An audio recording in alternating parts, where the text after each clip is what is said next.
Hello అండి, I'm doctor Vasudeva Juvadi, consultant trauma and joint replacement surgeon at citizen hospital Hyderabad. ఇవాళ మనం partial knee replacement గురించి మాట్లాడడం. What is partial knee replacement? Total knee replacement అంటే అందరికీ తెలిసిందే.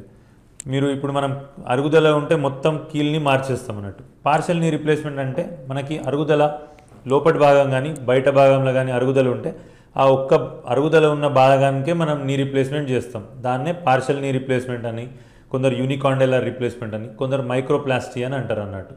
బట్ ఇది అందరికీ చేయడం కుదరదు. ఏజ్తో సంబంధం లేదు దీనికి.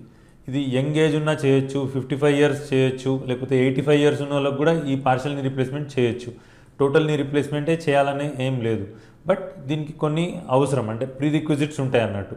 ఎట్లా అంటే ఇది ఫస్ట్ పేషెంట్ వచ్చినప్పుడు మనం ఎక్స్రేస్, ఎంఆర్ఐ తీసేసి దీనికి అరుగుదల చూస్తాం. ఒకటే భాగం, ఈ ఒక్క భాగంలోనే అరుగుదల ఉండాలి. ఈ లోపటి పక్కకు కానీ అవతల పక్కకు కానీ ఒకటే భాగంలో ఉండాలి. ఈ రెండు పక్కల అరుగుదల ఉంటే ఈ పార్షల్ నీ రిప్లేస్మెంట్ చేయరాదు.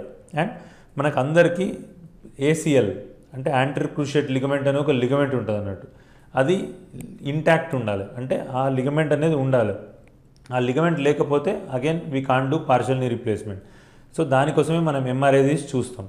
అండ్ ఇంకొకటి ఎక్స్రేస్లో మనం వాల్గస్ స్ట్రెస్, వారస్ స్ట్రెస్ అని తీస్తాం అన్నట్టు. అంటే ఎంతవరకు ఓపెన్ అప్ అవుతుంది, ఎంతవరకు లాక్సిటీ ఉంది అని చూస్తాం.